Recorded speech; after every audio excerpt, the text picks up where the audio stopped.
Olá, meu nome é Diego Garcia, sou médico cardiologista e estou aqui para falar com você hoje de um tema muito interessante. Eu vou responder as dúvidas mais frequentes que os pacientes têm a respeito das causas, sintomas e diagnóstico de insuficiência cardíaca, que é uma doença cardiológica extremamente prevalente no mundo. Aqui, nesse espaço, eu falo um pouco sobre cardiologia, sobre saúde cardiovascular, hábitos de vida e outros temas em saúde. Bora lá então para a nossa primeira pergunta. O que causa IC e se ela pode ser hereditária ou não, né? Então, primeiro, o que causa insuficiência cardíaca? A gente costuma dizer em cardiologia que a insuficiência cardíaca ela pode ser considerada a via final de todas as cardiopatias, né? Então, a gente tem muitas causas associadas à insuficiência cardíaca, mas ela também acaba sendo o destino final de muitas outras doenças. Explico. Por exemplo, um paciente que tem uma doença valvar, que é um tema que a gente ainda vai trabalhar. Então, o paciente tem uma doença da válvula mitral. A doença cardiológica dele inicial é uma valvopatia mitral, ou seja, uma doença da válvula mitral. Seja ela uma insuficiência, ou seja ela uma estenose da válvula mitral, moderada ou importante. Esse paciente que tem um quadro de valvopatia mitral, de doença da válvula mitral, ele pode acabar evoluindo em um estágio mais avançado da valvopatia mitral, ele pode acabar evoluindo para um quadro de insuficiência cardíaca de etiologia de causa valvar. Então, esse foi um exemplo que eu quis dar, mas, por exemplo, a insuficiência cardíaca, a causa mais prevalente no mundo de insuficiência cardíaca é a doença isquêmica do coração, é a doença coronariana, ou seja, é o infarto. É o paciente que infarta, que perde parte do músculo do coração por causa do infarto, porque infarto é isso, é morte de tecido, né? Infarto agudo do miocárdio é morte de parte do músculo do coração, e muitos pacientes vão acabar evoluindo para um quadro de insuficiência cardíaca. Então, essa é a principal causa no mundo de insuficiência cardíaca. A gente tem também a miocardiopatia hipertensiva, ou seja, a etiologia hipertensiva, um paciente com hipertensão arterial sistêmica de difícil controle durante bastante tempo, isso pode levar a um quadro de insuficiência cardíaca. A gente tem, como mesmo eu citei, o caso da valvopatia mitral, mas outras valvopatias também pode assim, levar a um quadro de insuficiência cardíaca, tá? A gente tem também miocardiopatias que vão levar a um quadro de insuficiência cardíaca, como, por exemplo, amiloidose, que é depósito de conteúdo amiloide no assim, miocárdio, sarcoidose, entre assim, outras miocardiopatias, como, por exemplo, a miocardiopatia hipertrófica. Então, quando a gente fala de insuficiência cardíaca, ela é, digamos, uma entidade que pode ter muitas causas. Na maioria das vezes, o paciente ele tem uma causa apenas, ou às vezes ele tem uma causa principal e outra que pode ser contribuinte, tá? Então, isso é super importante porque a gente precisa não só tratar a insuficiência cardíaca de forma global, mas dependendo da causa associada, a gente precisa também ter um tratamento voltado para esta causa. E a segunda parte dessa primeira pergunta era se a insuficiência cardíaca pode ser hereditária. Sim, a insuficiência cardíaca ela pode ser hereditária, tá? Tem algumas doenças, tem algumas miocardiopatias genéticas que podem ser transmitidas de geração em geração, mas graças a Deus isso é mais raro, tá ok? Vamos para a nossa segunda pergunta.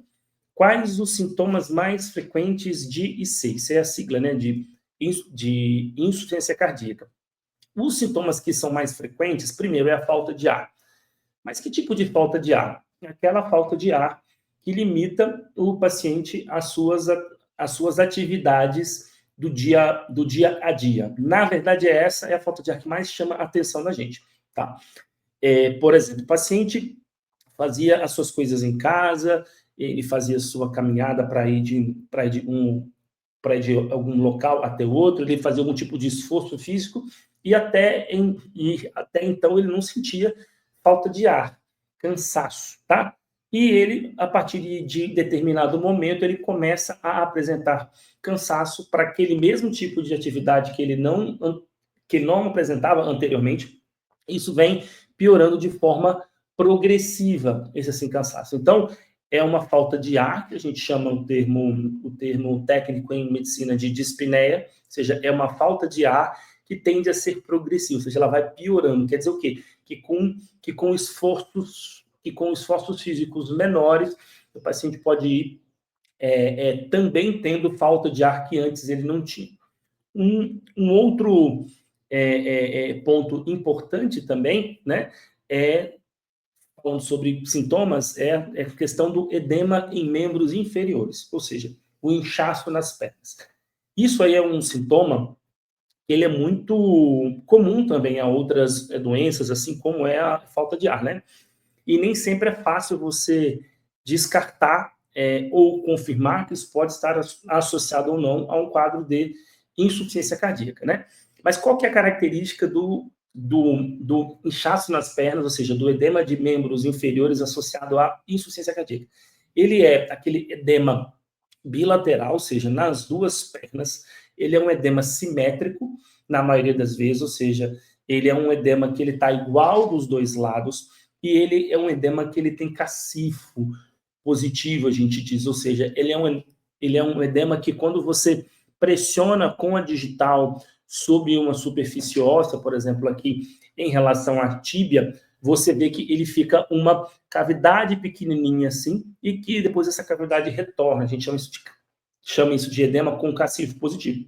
Então, se ele for um edema simétrico, se ele for um edema com cacifo positivo, e for um edema que já desde o início do dia ele já tem esse inchaço nas pernas, ele não vai piorando ao longo do dia, ele é, digamos, um sinal que fala a favor de que a causa seja insuficiência cardíaca, tá? Claro que uma coisa ou outra apenas, isso não vai ser, às vezes isso pode te chamar a atenção, mas às vezes a presença de assim, um único sintoma não vai dar um diagnóstico aí daquela doença.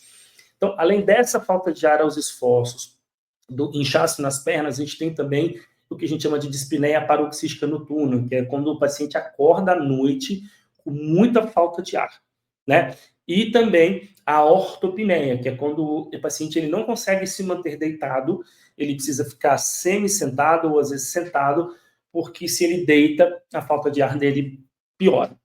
E nós temos outros sintomas também de congestão sistêmica, de acúmulo de líquido aqui no abdômen, enfim, e entre outros locais. Então, se a gente fosse colocar os principais sintomas associados àquele que o paciente consegue perceber, seriam esses: a dispneia aos esforços, a dispneia paroxística noturna, a ortopneia, o edema de membros inferiores e o ganho de volume abdominal, que não vai estar associado a ganho de gordura, por exemplo, acúmulo de líquido, tá? Esses seriam os principais sintomas. Tem outros sintomas que podem estar, obviamente, associados, mas esses seriam os sintomas principais. Como diferenciar a falta de ar e edema das pernas de outras causas? Isso aqui é uma pergunta importante, está um pouco correlacionada à pergunta anterior, né? Então, como é que a gente diferencia, né? Porque, por exemplo, o paciente pode ter uma falta de ar que tem outra causa, por exemplo, pode ser que seja uma falta de ar até de etiologia cardiológica, mas não é de insuficiência cardíaca.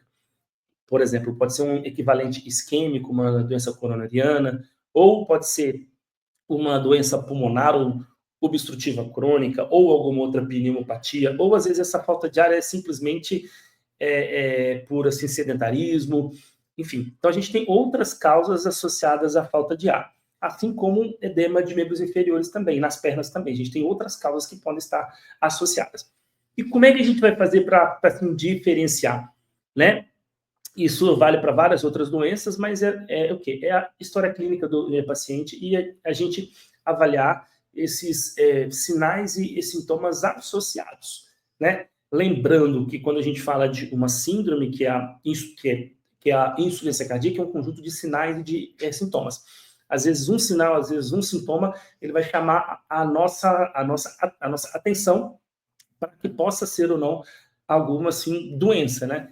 Mas a gente tem que avaliar bem aquilo que o paciente ele diz para a gente, ou seja, quais são esses sintomas, sinais que a gente pode encontrar ali durante o exame físico, o histórico, às vezes, ali daquela nossa anamnese, e muitas das vezes apenas isso não vai ser suficiente para a gente fazer o diagnóstico diferencial, e a gente vai ter que lançar mão de artifícios diagnósticos, ou seja, de exames complementares para que a gente consiga fazer o diagnóstico, tá? Como se faz o diagnóstico da insuficiência cardíaca? A gente tinha acabado de comentar isso, né? Ou seja, sobre a questão do diagnóstico. Então, muitas das vezes, a clínica do paciente, ou seja, a história do paciente, seja sintomas, histórico dele, o exame físico, vão ser altamente sugestivos. Mas, às vezes, eu vou precisar de exames que possam me confirmar esse diagnóstico. E quais são esses exames que eu posso usar mão, ou seja, eu posso ter como sendo ferramenta diagnóstica complementar que me ajude a fazer esse diagnóstico, né?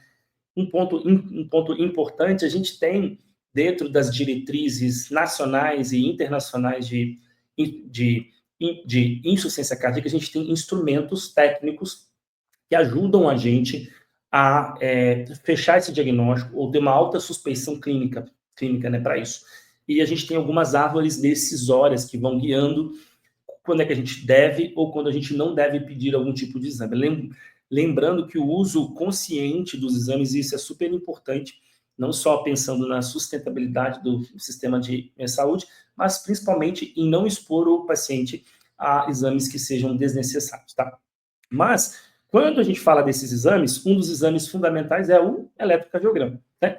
Então, é um exame básico que a gente faz em diversas outras doenças. A gente diz que é o exame básico da cardiologia, ele é o exame de entrada da cardiologia, e que a gente deve sim fazer também dentro dessa suspeita.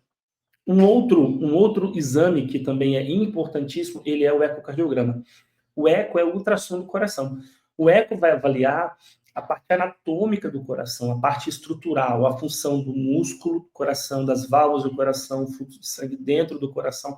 E ele vai não só ajudar no diagnóstico, mas além também de ajudar no diagnóstico, ele também pode ajudar a gente a tentar determinar qual que é a etiologia, qual que é a causa do quadro de insuficiência cardíaca, tá?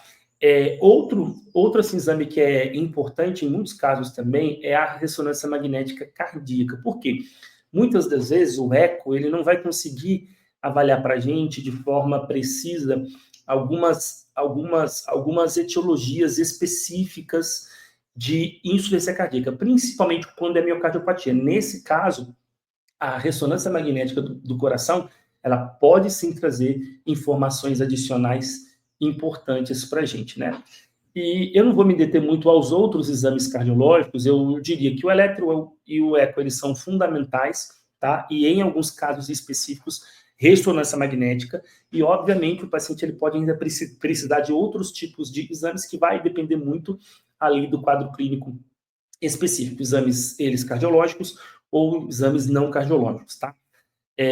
Também tem um exame laboratorial importante que a gente usa na prática clínica, que é o BNP, tá? Eu acho que tem uma pergunta aqui para frente que a gente vai tratar especificamente disso, mas também ele é um exame que pode ajudar a gente aí na parte diagnóstica quando ele está elevado, tá bom? Então, finalizando aqui essa pergunta aqui sobre diagnóstico, o diagnóstico ele é sempre uma conjunção entre avaliação clínica do paciente associada ou não a exames complementares, ok? E na insuficiência cardíaca, a gente tem como base aqueles sintomas, a gente avalia quais são aquelas possíveis causas, a gente faz esses exames diagnósticos para a gente entender a causa e, ao mesmo tempo, confirmar a doença e para que a gente possa iniciar esse tratamento, tá? E a nossa última pergunta, para que serve o BNP-NT-proBNP, né? Então, o peptídeo natriurético cerebral, né, que é o nome dele, ou seja, traduzido aí do inglês, ele é um exame que ele é um exame que ele é importante para diagnóstico, tá? E também para monitoramento do assim, paciente que tenha tenha insuficiência cardíaca. Por que que ele é importante? Porque ele está elevado quando tem insuficiência cardíaca, e ele pode estar mais elevado dependendo do quadro. Então, às vezes, ele é um marcador de melhora também, ou seja, o paciente ele entra com um resultado de BNP mais alto, tá? E aí, ao longo do tratamento dele, por exemplo, ele vai caindo esse BNP, ou seja, também é um parâmetro de melhora do quadro. Claro que, às vezes, não é necessário você ficar fazendo BNP, até porque o exame de sangue ele é mais caro, e muitas das vezes a própria melhora clínica do doente norteia que o paciente ele já está tendo essa melhora, sem ter a necessidade de fazer o exame. Mas ele sim, ele é um exame importante, eu diria, principalmente não só para essa parte de monitoramento, mas principalmente no diagnóstico diferencial. Às vezes, quando a gente comentou ali atrás, que está na dúvida. Eu estou na dúvida se essa falta de ar pode ser de uma insuficiência cardíaca ou não, por exemplo, né? A gente pode utilizar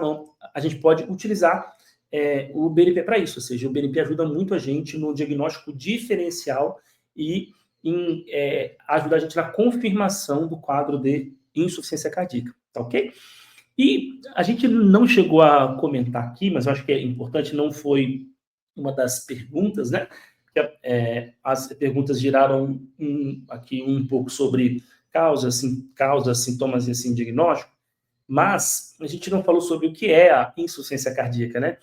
Então, a insuficiência cardíaca, ela é uma doença onde eu tenho uma falha da bomba do coração, ou seja, eu tenho uma falha da função do coração como sendo bomba. Seja assim porque o músculo do coração ele está com a força de contração reduzida, ele está ali com a contratilidade reduzida, tá? Seja assim porque ele está com dificuldade de relaxamento, né? Então pode ser tanto uma insuficiência cardíaca que a gente diz hoje com fração de ejeção preservada, que é uma insuficiência cardíaca onde a função de contração ela está preservada, mas a função de relaxamento ela está comprometida, como pode ser uma insuficiência cardíaca com fração de ejeção reduzida, que é quando a força de contração do músculo do coração ela está prejudicada, tá?